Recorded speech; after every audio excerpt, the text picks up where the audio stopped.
because that's what recusal is to say that I'm voluntarily surrendering my authority to oversee these investigations.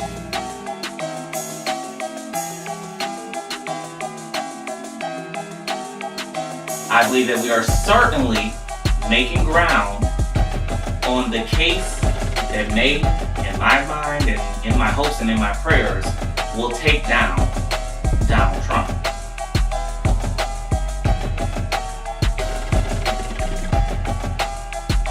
And that is, the Republican Party has and is waging the second Civil War. With that said, I am taking the gloves off. I am done playing nice. I am done being tolerant of those who don't value me and all minorities as people.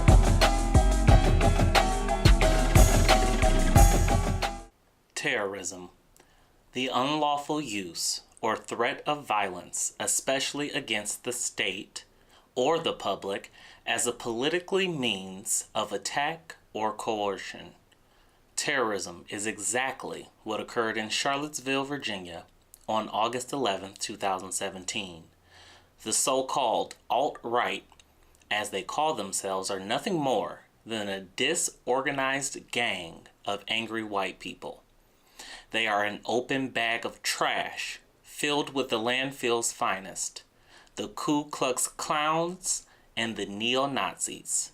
They feed on the poison that is white supremacy, Nazism, and fascism. All of those terms are used to describe a false belief that one race, the Caucasians, are superior to all others. Being driven by their false beliefs, they gathered and marched in Charlottesville to protest the removal of a statue of Robert E. Lee. He is the first and last president of the Confederacy that was obliterated in America's Civil War. They marched with tiki torches. They were armed with more guns than the police that was there to monitor their protest. And they even protected themselves with shields and helmets so that they could protect themselves against the violence they planned to instigate with the counter-protesters they knew would be coming. And the counter-protesters did indeed come, and rightfully so. They came with the resolve to fight against racism, bigotry, anti-Semitism, and white supremacy. Then, after the so-called alt-right brutally attacked many people with flagpoles, bats, and miscellaneous projectiles, they became desperate. So desperate that they took to using cars as weapons. It was the terrorist James Alex Fields that got behind the wheel of a car and drove it into a crowd of counter-protesters. Counter-protesters that again were solely there to defend people like me against their terrorism. As a result of that terrorist attack, 19 people were injured and one person lost their life. That was 32-year-old Heather Heyer, a lifelong seeker of equality and justice. A life ended too soon. Welcome back to the Ergo Show, everybody. I am Brandon, here in Ohio, the host and creator of the Ergo Show. I'm happy to be here to talk politics with you today, although I do wish that it was on different terms. It is 2017, and we find ourselves being haunted and plagued with scenes, images, and ideologies that would remind anyone of what it was like to be in the Civil War. The alt-right is short for alternative right, and the people that are a part of that terrorist organization consider themselves to be the alternative to the right. The right is a term that we use to define people that have a conservative way of thinking and people that align with the Republican Party. The alt-right, again as they call themselves, consider themselves to be the alternative to the Republican Party, vis-a-vis the right. They consider themselves to be the alternative, and they want to be the alternative because they do not believe that Republicans do enough or go far enough with their conservatism and patriotism. Realistically, the alt-right is truly only about racism, bigotry, sexism, homophobia, anti-Semitism. The list goes on and on and on and on and on. There's been much debate as to whether we should call these people who commit violent acts at their own will, voluntarily. There's been a lot of debate as to whether we should call them terrorist organizations. Well, from my perspective, anytime we see someone who is Muslim or Arab commit a crime, such as getting behind the wheel of a car and driving it into a crowd of people, as they've done several times in Europe, Americans will quickly call them terrorists. Now, terrorists act and they move and they do things to incite fear, to incite chaos in the people that they're terrorizing. What was the difference between a Muslim or Arabic person getting behind the wheel of a car the way that they did in Spain just a couple of days ago? How is that any different from what James Alex Fields did? In my mind, he is a terrorist. The alt-right are terrorists. And on this show, they and anyone else who agrees with them or aligns with the white supremacist way of thinking are terrorists. And that is not a term that I use loosely or freely, because it is a very serious term. Anyone that gets labeled a terrorist gets the mark of ultimate shame, and they are dubbed a criminal. It is something far beyond what I could put into words. It's way different than just frowning upon it, but it is a treasonous act, and it is a terrible criminal offense. So again, on this show, and for me personally, anyone who agrees with that way of thinking, anyone a part of the alt-right, the neo-Nazis, the Ku Klux Klans, are all terrorists. And they should be in your minds as well. We'll cover more on Charlottesville in great detail after the break. Ergo wants to be the platform for you to discuss your political thoughts. Please feel free to join the discussion via phone, video, or in person.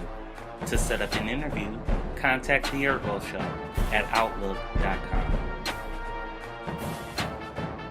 Typically, after a terrorist attack has occurred, either with similar magnitude to what happened in Charlottesville or of greater proportions, the President of the United States comes out and gives a statement remarking on the events that took place and giving a word to encourage and to unite the American people.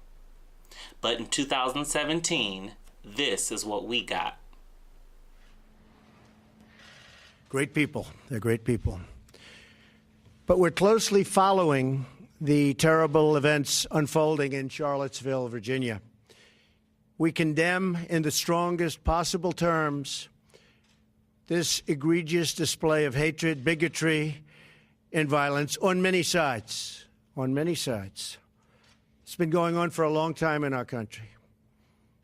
Not Donald Trump, not Barack Obama. It's been going on for a long, long time. It has no place in America. What is vital now is a swift restoration of law and order and the protection of innocent lives. No citizen should ever fear for their safety and security in our society, and no child should ever be afraid to go outside and play or be with their parents and have a good time. I just got off the phone with the governor of Virginia, Terry McAuliffe, and we agreed that the hate and the division must stop, and must stop right now. We have to come together as Americans with love for our nation and true affection, really, and I say this so strongly, true affection for each other. Our country is doing very well in so many ways. We have record, just absolute record employment. We have unemployment, the lowest it's been in almost 17 years. We have companies pouring into our country, Foxconn and car companies and so many others. They're coming back to our country. We're renegotiating trade deals to make them great for our country and great for the American worker. So many of you may be asking yourselves, what was the problem with that statement? In fact, a lot of people whom are Trump surrogates or Republican supporters argue that there was nothing wrong with that statement. There's just one part of it that I would like to break down, and it will tell you exactly why that statement was very weak and it was a farce. Donald Trump states, quote, "We condemn in the strongest possible terms the egregious display of hatred, bigotry, and violence on many sides, end quote. And in those three words at the end of that sentence is where the big debate comes in, is that he uses the word on many sides. So, to start off, Donald Trump is implying two things here. He's implying that there's bigotry and hatred on many sides, and that there's violence on many sides. However, let's start with the first one. Anybody in this world, whom was aware and watching what was occurring in Charlottesville as it happened, and anyone who has any reference or connection in history to what white supremacy is, or anyone who even knows the definition of white supremacy, would know that they are nothing more than hatred and bigotry. So therefore, that is why, one of the reasons why this statement is a farce, it's a lie, it's provably untrue. The other notion that Donald Trump is making is that, like I said, there's violence on many sides, implying and equivocating the white supremacist terrorists, the alt-right, with the counter-protesters. This is another provable lie. As I said in the first segment of this episode, the alt-right came equipped with guns, bats, poles, flagpoles, metal pipes, shields, and helmets, and the list goes on and on and on. They came there looking for a fight. They came there expecting to start a fight.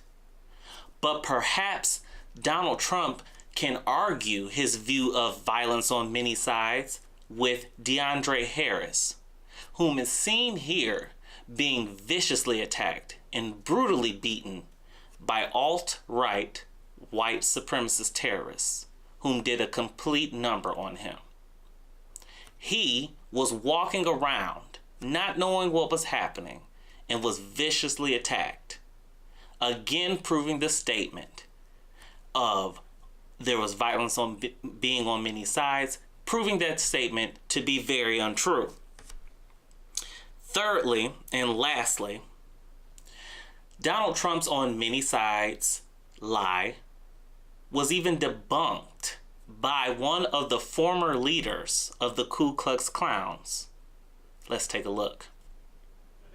Sir, what does today represent to you? And the camera's right here. What does today represent to you? This represents a turning point for the people of this country. We are determined to take our country back. We're going to fulfill the promises of Donald Trump. That's what we believed in. That's why we voted for Donald Trump, because he said he's going to take our country back, and that's what we got to do. So again, that was David Duke, a former Ku Klux Klan leader, proving Donald Trump to be nothing more than a liar. At any rate, after being skewered and bathed in scathing criticism from Democrats, Republicans, people, corporations, global leaders, pretty much everyone in existence on this planet, Donald Trump then went on to release a second statement. Let's watch. Racism is evil. and those who cause violence in its name are criminals and thugs, including the KKK, neo-Nazis, white supremacists, and other hate groups that are repugnant to everything we hold dear as Americans. We are a nation founded on the truth that all of us are created equal. We are equal in the eyes of our Creator. We are equal under the law, and we are equal under our Constitution. So many of you might be asking yourselves, okay, Brandon, what's the problem with this one? He did everything you could possibly want him to do. In fact, he almost did. But there's a few small and arguably petty things that make this statement worse than the first. First of all, let's consider the fact that this statement, which finally condemned the KKK, the Nazis, and the alt-right, came a full 48 hours, 2 days after the Charlottesville attack. What president in history has ever taken that long to respond to a terrorist attack here in the United States or somewhere else in the world? Now, consider the fact of examining his body language, which is slumped over in defeat because he has just been pressured and pushed into doing a second statement that he did not want to do, because he knows that the majority of the supporters that he has, that 30% of people that continuously approve his job performance, is in the alt-right. So why would he criticize them? Why would he condemn them? Why would he disavow them? He had no other choice because he was losing support with the Republicans in Congress, with the moderate Republicans. And he's never had the Democrats on his side, so, no support ever going to be coming from there. And consider this other very small and often missed notion. This second statement was given via teleprompter. Donald Trump did not take his eyes off of any of the three teleprompters. They usually have one directly in front of him, one directly to his left, one directly to his right. So that way he can make it look as if he is talking to different people, just the way I would like to do. Those were three teleprompters. He went from looking here to here to here. He was not doing this genuinely. However, the first statement that he gave was given in a very genuine way. He didn't have a teleprompter. He had a few talking points on a piece of paper that you saw him carry out to the podium, and then he gave his genuine and honest feelings about it. So that's why I have an issue with it. If you're going to support the white supremacists, do your thing. But don't be a punk and cower out when you can't take the heat for your support for your views. What's right is right and what's wrong is wrong. And if you want to support the wrong thing, then I suggest you do it 1,010% because you're going to get condemned for it. Backing off from it, trying to backstep from it, walk it back, is only going to make you look that much more like a coward, that much more weaker. And for Donald Trump, it's hard to imagine anyone looking more weak than he. At any rate, because I can go on and on and on about how much I detest that man baby in the White House. If you don't want to take it from me and believe me when I say that he's a racist and a white supremacist, why don't you listen to him basically admit it from the horse's mouth? Here we go. Let me ask you, why did you wait so long? I didn't wait long. I didn't wait long. I didn't wait long. I wanted to make sure, unlike most politicians, that what I said was correct, not make a quick statement. The statement I made on Saturday, the first statement, was a fine statement, but you don't make statements that direct unless you know the fact. It takes a little while to get the facts. You still don't know the facts. And it's a very, very important process to me, and it's a very important statement. So I don't want to go quickly and just make a statement for the sake of making a political statement. I want to know the facts. If you go back to my, in fact, I brought it. What did you bring, Mr. President? As I said on, remember this, Saturday, we condemn in the strongest possible terms this egregious display of hatred, bigotry, and violence. It has no place in America. And then I went on from there. Now, here's the thing. Excuse me. Take it nice and easy. Here's the thing. When I make a statement, I like to be correct. I want the facts. This event just happened. In fact, a lot of the event didn't even happen yet as we were speaking. This event just happened. Before I make a statement, I need the facts. So I don't want to rush into a statement. So making the statement when I made it was excellent. In fact, the young woman, who I hear is a fantastic young woman, and it was on NBC, her mother wrote me and said, through, I guess, Twitter, social media, the nicest things, and I very much appreciated that. I hear she was a fine, really actually an incredible young woman, but her mother on Twitter thanked me for what I said. And honestly, if the press were not fake, and if it was honest, the press would have said what I said was very nice. But unlike you and unlike the media, before I make a statement, I like to know the facts. Because I want to make sure, when I make a statement, that the statement is correct. And there was no way of making a correct statement that early. I had to see the facts, unlike a lot of reporters. I didn't know David Duke was there. I wanted to see the facts. And the facts, as they started coming out, were very well stated. In fact, everybody said his statement was beautiful. If he would have made it sooner, that would have been good. I couldn't have made it sooner because I didn't know all of the facts. Frankly, people still don't know all of the facts. It was very important, excuse me. It was very important to me to get the facts out, and correctly, because if I would have made a fast statement, and the first statement was made without knowing much other than what we were seeing. The second statement was made after, with knowledge, with great knowledge. There's still things, there's still things that people don't know. I want to make a statement with knowledge. I wanted to know the facts. Okay. Two questions. Was this terrorism? And can you tell us how you're feeling about your chief strategist? Well, I think the driver of the car is a disgrace to himself, his family, and this country. And that is, you can call it terrorism. You can call it murder. You can call it whatever you want. I would just call it as the fastest one to come up with a good verdict. That's what I'd call it. Because there is a question. Is it murder? Is it terrorism? And then you get into legal semantics. The driver of the car is a murderer. And what he did was a horrible, horrible, inexcusable thing. Do you have confidence that Senator McCain has called on you to defend your National Security Advisor, H.R. McMaster, against some of these attacks? I did it the last time. And he called on it again, linking the Senator McCain? To the alt-right. And Senator McCain, you mean the one who voted against Obamacare? And he said who is Senator? You mean Senator McCain who voted against us getting good health care?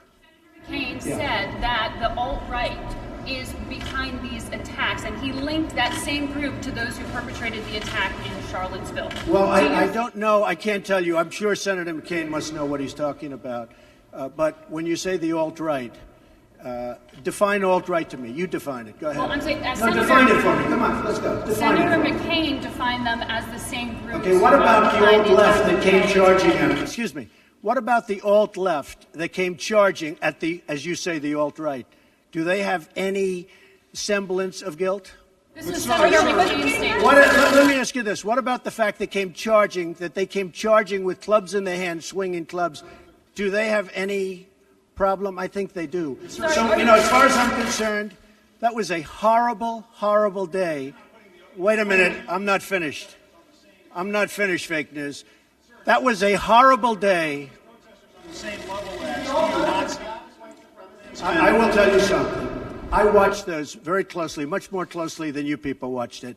And you had a group on one side that was bad, and you had a group on the other side that was also very violent.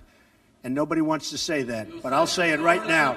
You had a group on the other side that came charging in without a permit and they were very, very violent.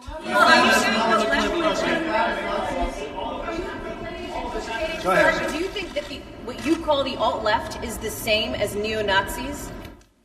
Those people, all of those people, excuse me, I've condemned neo-Nazis. I've condemned many different groups, but not all of those people were neo-Nazis, believe me. Not all of those people were white supremacists by any stretch.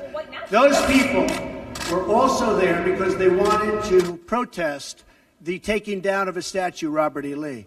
So, excuse me, and you take a look at some of the groups and you see, and you know it if you were honest reporters, which in many cases you're not, but many of those people were there to protest the taking down of the statue of Robert E. Lee. So, this week it's Robert E. Lee.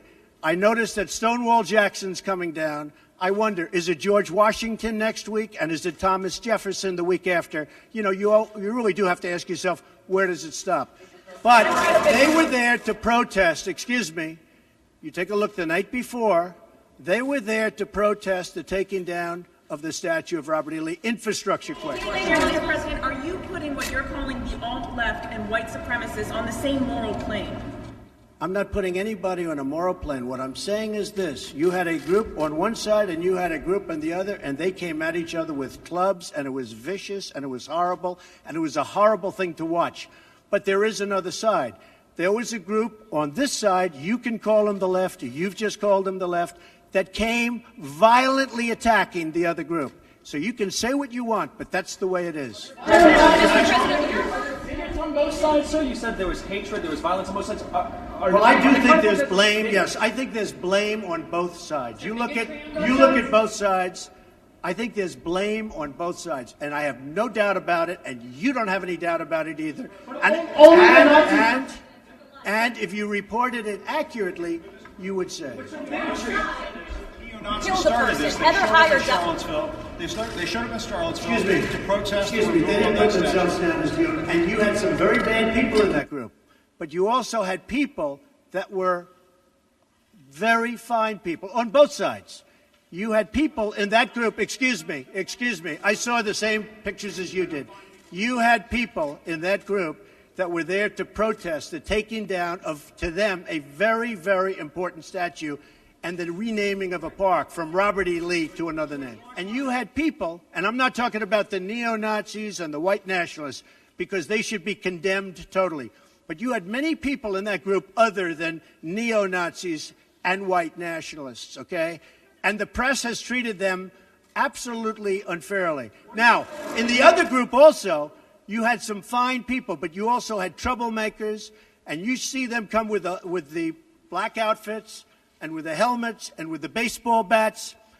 You had a lot of bad people in the other group too. Treated unfairly, sir. I'm sorry. I just didn't understand what you were saying. You were saying the press has treated white nationalists unfairly. No, I just didn't understand what you were saying. No. There were people in that rally, and I looked the night before.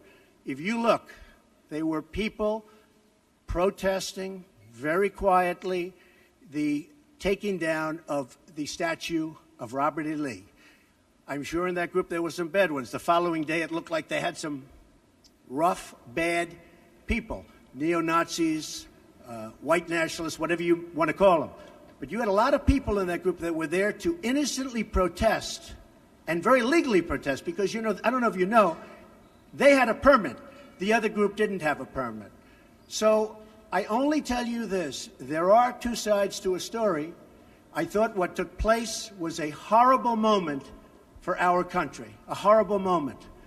But there are two sides to the country. Does anybody...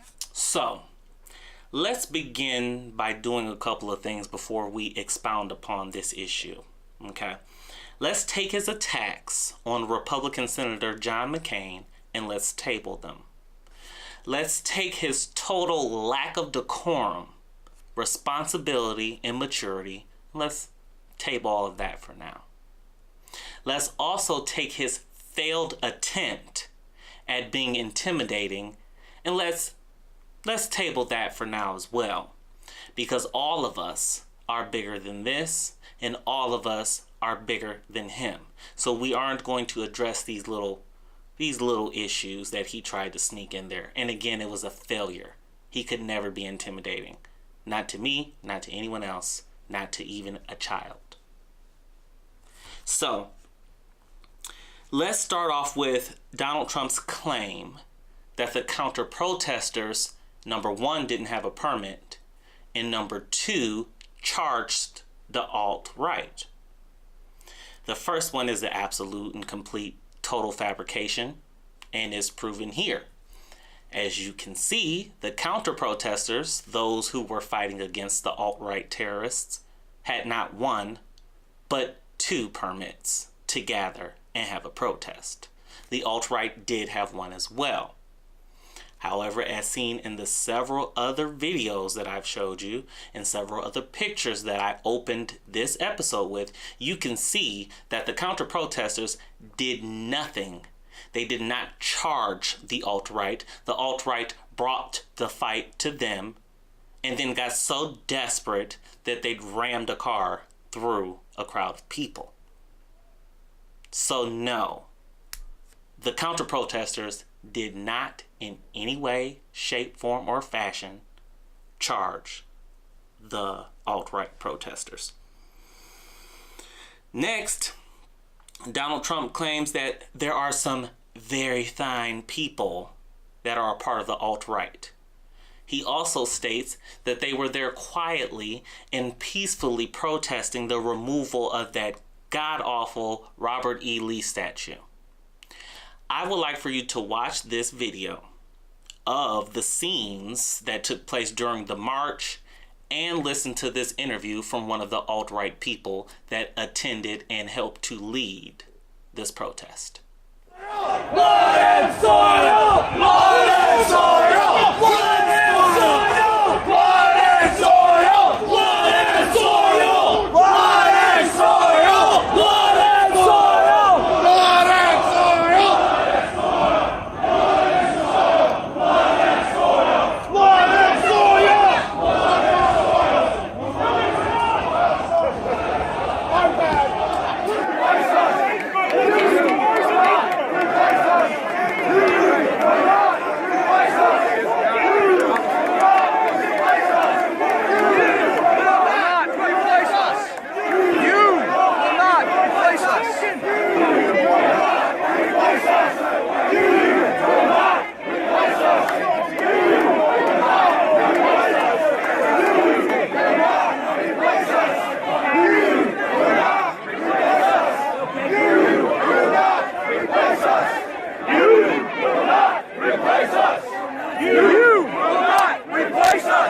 Say it was worth it.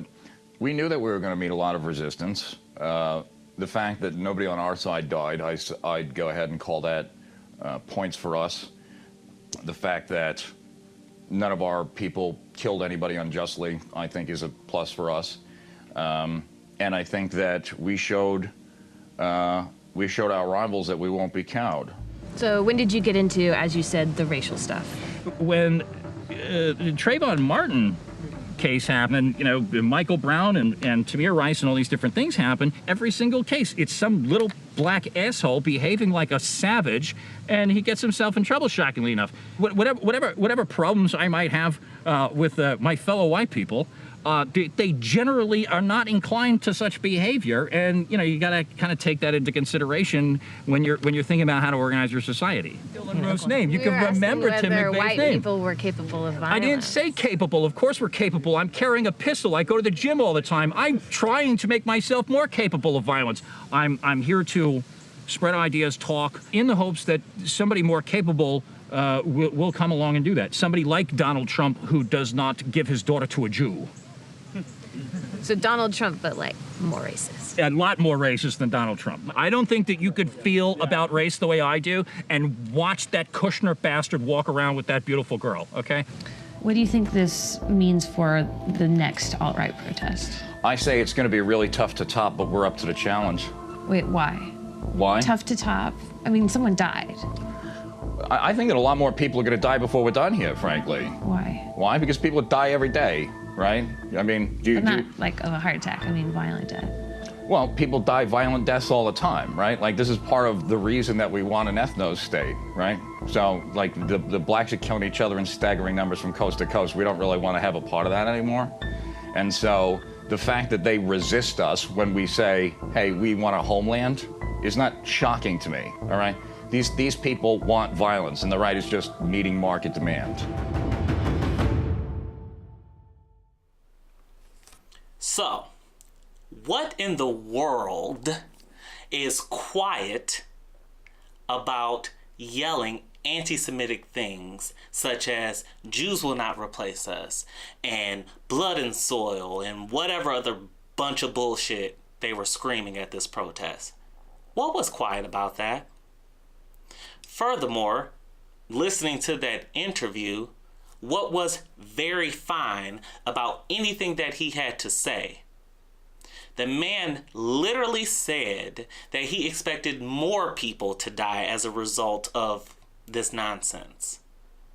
If that is very fine, then I want to take a page out of Senator Warren's book and be the nastiest woman around, even though I'm not a woman, but you get my point. But speaking of that man that was in that Vice video from Vice News, I would like for you to take a look at him just a couple of days after that interview. Let's watch. I want to be peaceful. I want to be law-abiding. Okay, that was the whole entire point of this. And I'm watching CNN talk about this as violent white nationalist protests. We have done everything in our power to keep this peaceful. You know, I know we talk a lot of shit on the internet, right? But like literally, Jason Kessler applied for a permit like months ago for this. Okay, when they yanked our permit, we went to the ACLU and we went to court and we won. We've been coordinating with law enforcement the entire time. Every step of the way, we've tried to do the right thing. And they just won't stop, you know? We have done everything in our power. We have used every peaceful and lawful means by which to redress our grievances. And our enemies just will not stop. We've been fucking assaulted. They are threatening us all over the place. Chelsea Manning, this tranny fanatic, has a picture of herself, talking about curb-stomping Nazis with a picture of his boot coming down on somebody. We are trying to make this peaceful. We are trying to be law-abiding, and our enemies will not stop. What options do we have left? If somebody would like to inform me of that, then I will be grateful to you. I really will.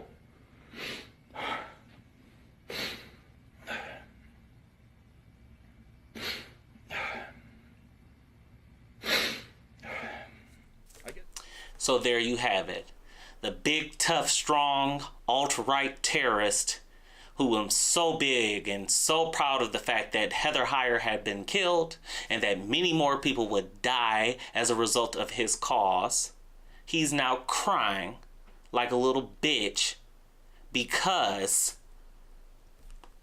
he's going to be arrested soon. I'm certain that Heather Heyer would rather be alive than, you know, let me just stop before I can feel myself getting upset about this.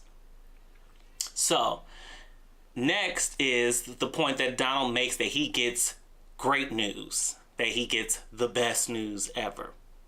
First of all, I want to be on the record, and I want this to stay on the record forever. And if you don't like it, oh well. I want to tell Donald Trump, if you ever come across this show, if you listen to it now, watch it in the future, whatever you want to do, I want you to know this. There is absolutely nothing great about you. At all. Nothing. Not your several bankruptcies, not your failed university, not your children, not your presidency. None of it's great. You are not a great person. You're a horrible person. There's not a word I can use to define how low I think of you. At any rate, he also makes the claim that he only gives factual statements, and that's the reason why his very first statement didn't condemn the KKK, yada, yada, yada, yada, yada. He's saying that he didn't condemn them at first because he was waiting on the facts, because, you know, he only makes factual statements. However, wasn't Donald Trump The idiot that was going around from 2009 to 2016, running around begging people for interviews so that he can spread his lie that Barack Obama, whom in my mind is still the president, was not born in America. Wasn't he the one saying that Barack Obama's birth certificate was a fraud and was fake, and still has not apologized or admitted that he was wrong to this day? So much for factual statements, right? Statements. Anyways, lastly, he claimed that Heather Heyer's mother thanked him for such a beautiful statement that he gave, which is true. Heather Heyer's mom, Miss Bro, did indeed thank him initially when she saw clips of the second statement of him arguably doing the right thing. However, she has since then retracted it. I never agreed with her thanking him to begin with because there was nothing that he did that deserved gratitude. Even if he did come out and do the right thing, it is what is expected. It is what is implied. Doing the right thing is what everyone should be doing.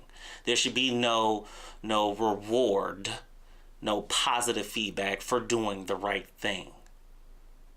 However, Heather Heyer's mom, Miss Bro, can probably thank Donald Trump for this. This is a picture that Donald Trump retweeted to his personal timeline. He later on went on to delete it. And what it is a train. And on that train is the Trump logo. And the train is rolling on its train track, and it is running over a reporter. A reporter with the CNN chyron, or the CNN logo, across his face, implying that it is the Trump train running over CNN. This is the most disgusting thing ever. Heather Heyer had literally died one day before he retweeted that picture. Heather Heyer died by being run over by a car, and he had the nerve to post that trash on his timeline. Forget everything else that he's done, from colluding with the Russians to just being outright stupid as shit. This is the most disgusting thing ever, and this alone makes him unfit to be in the White House as an occupant, as a person, as anything. I wouldn't even allow him to clean the toilet seats. We'll cover more after the break. Being offended doesn't work anymore. Throwing insults doesn't work anymore. The only thing that works is fucking bothering, doing something. And all you have to do is engage in the debate. Talk to people who think differently to you and persuade them of your argument. It's so easy, and the left have lost the art. Stop thinking that everyone who disagrees with you is evil or racist or sexist or stupid, and talk to them. Persuade them otherwise, because if you don't, I'll tell you what you get. You get President Trump. So, when I originally wrote this next segment, I had intended and actually wrote the segment to cover all of the statements and reactions from all of the Republican and Democrat congressmen, and to cover them in detail. However, I'm going to take a page out of the playbook of Democrat House of Representative member Maxine Waters, and I'm going to reclaim my time. Instead, I'm going to quickly cover some of the big events that occurred shortly after the Charlottesville attack. To start off, after receiving all the condemnation possible from pretty much everyone that exists in this world, Donald Trump then had to deal with several resignations from both his manufacturing council and his strategy and policy forum. Before Charlottesville, Uber had resigned due to Trump installing his Muslim travel ban, the illegal one, and in my mind should still be illegal.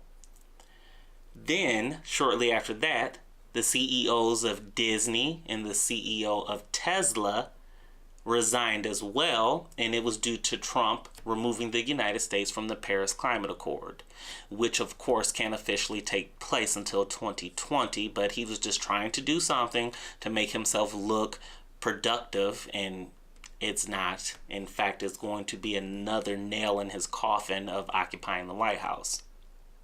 However, after Charlottesville, the first CEO to resign was a black man, and he is the CEO of Merck. Merck is a drug company. Shortly after his resignation, in fact, to be more specific, within a couple of hours of him resigning, Donald Trump attacked him like the e-thug or electronic thug that he is on Twitter. And this is what he said, quote, "Merck Pharma is a leader in higher and higher drug prices, while at same time taking jobs out of U.S., bring jobs back in lower prices," end quote. So, as I've said several times before, talking for me can be hard enough as it is. And trying to read anything or repeat anything that Donald Trump has said or has tweeted or has written is a big challenge, because you literally have to dumb yourself down to the level of infancy to be able to comprehend it and to be able to verbalize it or even read it to yourself. Now, shortly after that black CEO, the CEO of Merck, resigned, several others resigned as well. Thank you to them. Those companies were Intel, Under Armour, Alliance for American Manufacturing, 3M, Campbell, the soup company, United Technologies, Johnson & Johnson, I love their baby lotion, and General Electric. Now, it is important to note that all of those CEOs are white. And no, they were not attacked by Donald Trump after their resignation. Instead, what he decided to do was put out another tweet to give the image or to give the impression that he himself was ordering the disbanding and dissolving of the Manufacturing Council and the Strategy and Policy Forum. However, this is a complete and total fabrication. Not shocking at all. In fact, the Washington Post reports that the CEOs of those companies had gotten together that same day that Trump put out the tweet saying that he was going to disband them all. And long before he put that tweet out, they had all agreed amongst themselves that they were all going to leave and disband the councils on their own. The Washington Post states, quote, "But those groups had already decided to dissolve on their own earlier in the day," a person familiar with the process said. J.P. Morgan Chase Chief Executive Jamie Dimon, a member of the Strategy and Policy Forum, told employees in a note on Wednesday that his group decided to disband following Trump's news conference on Tuesday, in which he appeared to show sympathy for some of the people who marched alongside the neo-Nazis and white supremacists in Charlottesville, end quote. So, there you have that. He's just lost two of the most strategically important councils, a part of his farcical and fake phony presidency. Next up is Chief Strategist to Donald Trump, Steve Bannon. Steve Bannon is now the former Chief Strategist, and I just found this out as I'm taping this episode. At any rate, Steve Bannon is the reason, or a big part of the reason, of why Donald Trump is taking on this racist white supremacist view. Steve Bannon is a very well-known racist and very well-known white supremacist, and in my mind, again, a terrorist. He told the New York Times the following, quote, "The Democrats, the longer they talk about identity politics, that is to say race, I got them." Bannon told the American Prospect's Robert Kuttner, "I want them to talk about racism every day.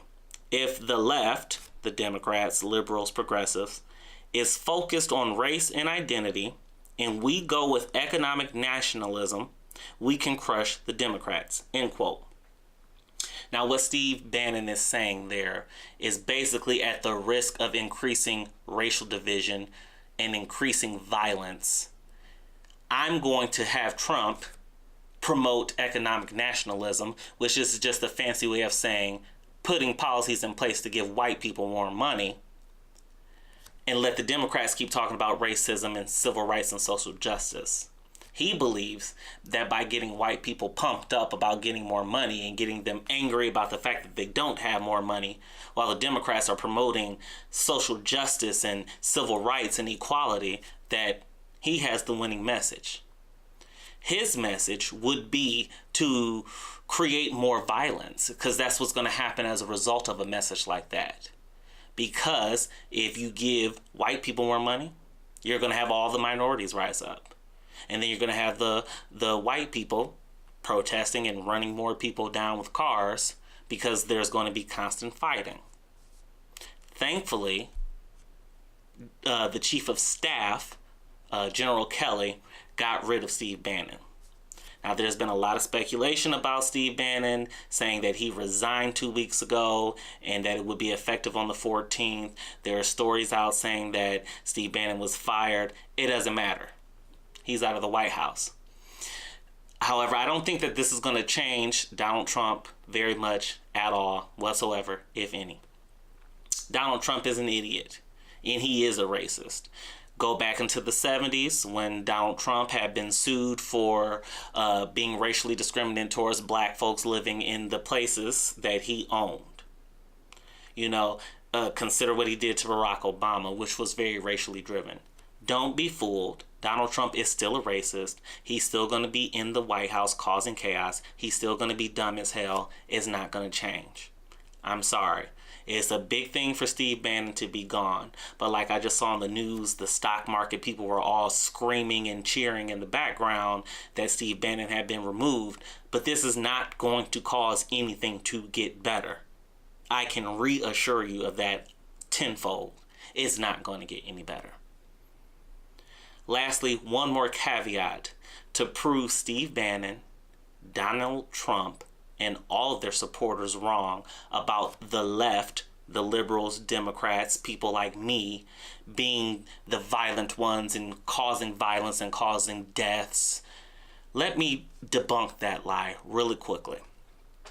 Here is a statistical graph showing all the murders due to domestic terrorist attacks here in the United States. As you can see, well over 70% of the murders that have occurred due to domestic terrorist attacks have been due to right-wing extremists. Right-wing extremists are people like the alt-right, the KKK, the neo-Nazis. Extremist is just the media politically correct way of saying terrorists, because they don't like to call Americans terrorists, but that's what they are. The next group within the mid 20% is the Arabs and the Muslim terrorists. And a very, very small percentage of murders due to domestic terror attacks is the left-wing extremists. The left-wing extremists being Democrats, yada, yada, yada, yada. So that 2% certainly is wrong, but it definitely is no indicator that the left is more violent than the right. In fact, by well over 70%, the right is far more violent than the left. And that is a study over a period of years. It is not just a period of days or a week or a month. This is years. So let's just get the record straight and debunk that lie. All the Trump supporters, all the Republicans, and everybody else who's got an issue with the Democrats and the liberals and the progressives need to face the fact that they are the more violent ones. And they're the more violent ones because they know that they're a dying party and they're trying to hold on to control and power. I cannot emphasize that point with you enough. Now, I'm not completely saying that the Democrats, liberals, progressives, people like me are completely innocent of violence, because we're not. There are certain groups within the left that will do anything to defend civil rights, to prevent conservatives from taking over the country. I understand their way of thinking. I can certainly agree with certain things and reasons why they would want to fight as hard, but violence is never going to be promoted here, and violence is not acceptable at all, period. So, this is me disavowing those who would like to be violent. This is what Donald Trump should have did. I'll come to conclude after the break. Ergo wants to be the platform for you to discuss your political thoughts. Please feel free to join the discussion via phone, video, or in person. To set up an interview, contact the Ergo Show at outlook.com. So, to reveal one of my secrets, whenever I do the I've come to conclude segment of each episode, I typically write a speech or write the script, and I put it into my teleprompter, and I usually read off of it so that I can make sure I hit every single point in the way that I want it to be, so that way I can present my arguments to you the best way that I can. However, this is a moment in our time that I need to be genuine. And I would like to just completely speak, just winging it. I do have a couple of talking points, but I'm just going to be kind of winging it. So this week I started grad school, and it's supposed to be the happiest time of my life. I'm supposed to be excited. I'm not married. I don't have kids. So this is something, I should be looking forward to, but I'm not. My heart isn't into it. My heart is with the resistance. My heart is with people whom are fighting to do what's right, whom are fighting for people because they care. I'm one of those people because that's why I'm a nurse. That's why I'm in the medical field. That's why I'm trying to advance so that I can help more people and be more of a help. But my heart and my strength is into this because no matter how small my role is, I want to do anything and everything I possibly can to take down Donald Trump, to take down white supremacy, to take down alt-right terrorists. And, during this week, my producer, Andrea, whom helps me out in big ways, me and her have been having a lot of discussions on race, and me talking to her and telling her how cold I've become since starting in politics and, coming up with this show and everything. And I told her I just don't trust anybody. That's regardless of race, sexuality, religion. I've just become so closed off and isolated. I'm not nearly as social as I used to be because this world, we're in a very, very dark place, and we've got to find a way to come out of it. And I tell you all of that so that you don't become discouraged like I am most days than not. I tell you that so that you don't become cold. I tell you that so that you can help me learn not to become cold and how to learn to trust again, which may come in time. So I also would like you to note that if we're going to resist Donald Trump and if we're going to be successful at resisting Donald Trump, there's a lot of things we have to keep in mind. But I want to give you my top 5 for this episode. Number 1, we've got to get over petty differences. And that is petty differences amongst the Democrats, petty differences amongst the blacks, petty differences amongst interracial relationships. The Democrats are in this constant fight that I see all the time with the Hillary Clinton supporters and the Bernie Sanders supporters. They're fighting over ideology, and yes, this is a discussion and a debate that we need to have, but we do not need to have it now. It kind of goes like this. There's a time and a place for everything. This is not the time, not the place. We have a lunatic in the White House. We have a lot of bigger fish to fry, such as Paul Ryan, such as Donald Trump, such as Mitch McConnell.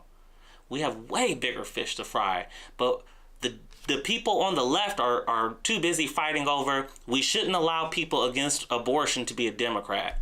Why the hell not?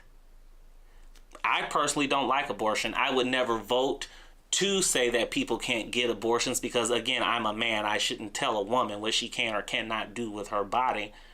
That's my belief, but implicitly I'm against it. Why the hell shouldn't we allow Democrats who don't want abortion? They can help us out on other issues. We've got to think of the bigger picture. And with blacks, black people have some of the smallest, stupidest differences, and they're so divisive. We're so divisive. You know, it's like some people have an issue because, oh, you wore Jordans. Some people have an issue with, oh, you have on Timberlands. Oh, you got on red. Oh, you got on blue. It's all so stupid.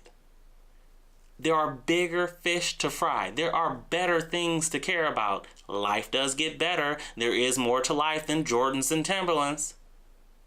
And then we have the whole interracial things, where there's so many stereotypes just cast upon everybody. You know, sometimes I like to wear my hair braided so I don't have to deal with this afro all the time. When my hair is braided, all the white people are giving me side eyes because they think I'm some terrorist. There's a time I came in with a tie, a dress shirt, and dress pants on. My hair was braided, and people were still looking at me like I was some kind of thuggish criminal. Simply because my hair was braided. Because any other time I go out with my afro, I don't get nearly as many looks. Not every Arab or Muslim person is a terrorist. Not every Hispanic person is an illegal immigrant. Not every white person is racist. We've got to keep these things in mind. Next, we've got to get informed and get activated and get involved. I am Beyonce's #1 fan. I think that she can do no wrong. If she came out with an album where she just simply sang the ABCs for all however many tracks that she puts on the CD to different beats, I will go and buy 30 copies of it. And I will go see her in concert to listen to her ass sing those ABCs. However, Beyonce does not care about my health insurance. She's not going to pay my taxes. She's not going to govern whom I can and cannot marry. She's not going to govern whether you can have an abortion or not. Neither is the Love and Hip Hop fake cast. Neither is the Real Housewives of Atlanta. You know, we've got to get focused. There's more to life than materials, fake scripted reality TV, and all these celebrity things. This idolizing of them is just beyond me. I'll admit I used to be one of them too, but God. Next, we've got to learn to pick and choose our battles. This is a marathon we're in, not a race. We cannot oppose Donald Trump for every single thing that he's going to try to propose or try to do.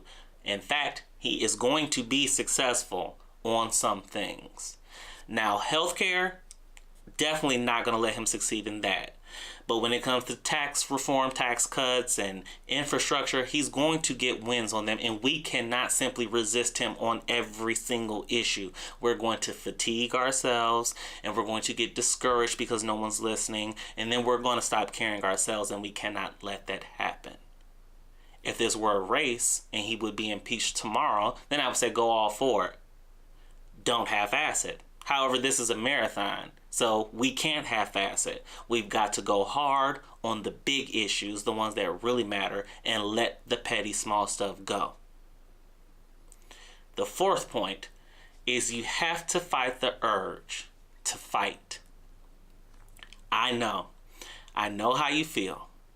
There is not a day, not a morning I don't get up, turn on MSNBC, because that's the only channel my TV has been on over the past year. There's not a day that I don't get up, see Donald Trump, see some Republican, see one of the Trump supporters on TV lying and just making up a bunch of dumb, ignorant bullshit, and people are buying into it. And I find myself angrier than ever. And I'm angry because I know people are buying into those lies. And I'm also angry at the fact that people are on TV lying. My mother always brought me up thinking and instilling in me that lying is quite possibly one of the worst offenses ever. I will respect you tenfold, million times more if you tell me to my face that you're a racist white supremacist. I'll respect you because I know what you are and I know what to expect from you, so I know how to deal with you.